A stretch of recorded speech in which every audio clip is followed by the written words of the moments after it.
All right, so this morning we are really honored to be joined by U.S. Transportation Secretary Sean Duffy. Secretary Duffy was approved to be Secretary of Transportation with 77 affirmative votes by the Senate and was sworn into his office on January 28th of this year. Prior to his service in the cabinet, as many of us who served in the House know, he was not just a successful district attorney, but he was a member of the House of Representatives with several of us, where I had the actual privilege of serving with him on the Financial Services Committee. So, Mr. Secretary, thank you again for being here. You're recognized for your opening statement.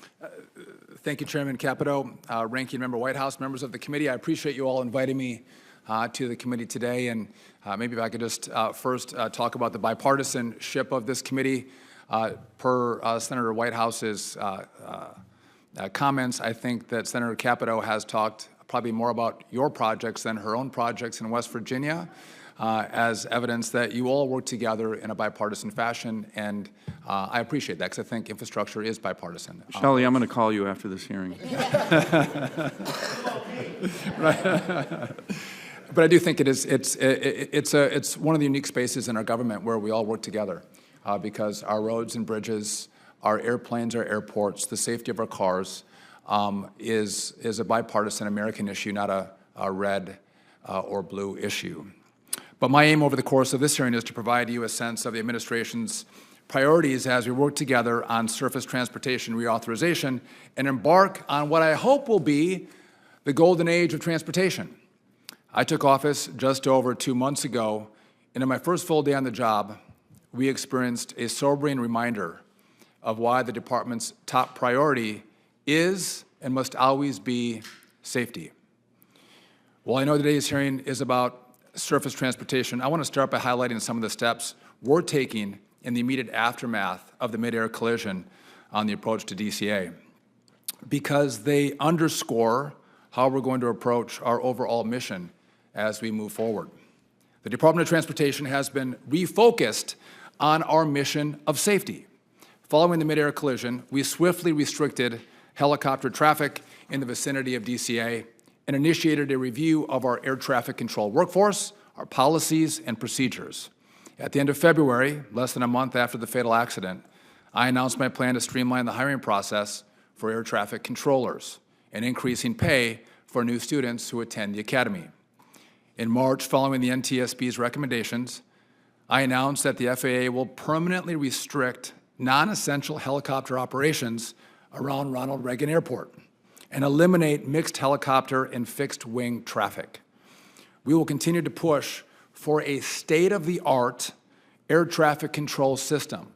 I think America deserves it, America needs it, and it's going to be a process that's going to take all of us working together. And I look forward to sharing with you what I've seen with regard to our antiquated system. And I think when we have those conversations, I think the Congress, Senate, and House together, Republican and Democrat, are going to work with us, because our air traffic control system, it's using World War II era technology. Equipment like floppy disks are commonplace in our towers. With your help, we can propel America's aviation system into the modern era.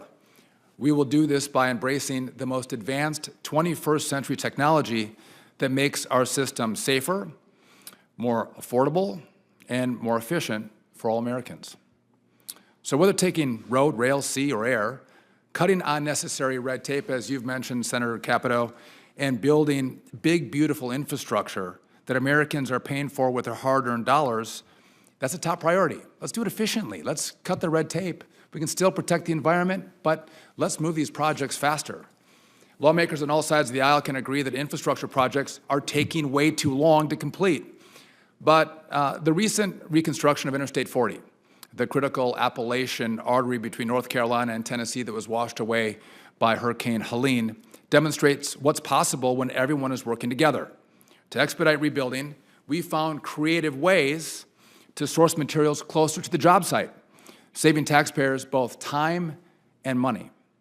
It is this kind of innovation and problem solving that moves projects faster and more efficiently.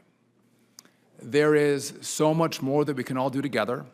I look forward to working with the Congress on surface transportation reauthorization through the process. I appreciate you, Senator, starting these hearings early as we're just beginning the conversation. I think in Congress sometimes we start late, but to go through regular order, I think, would be a real benefit for the American people.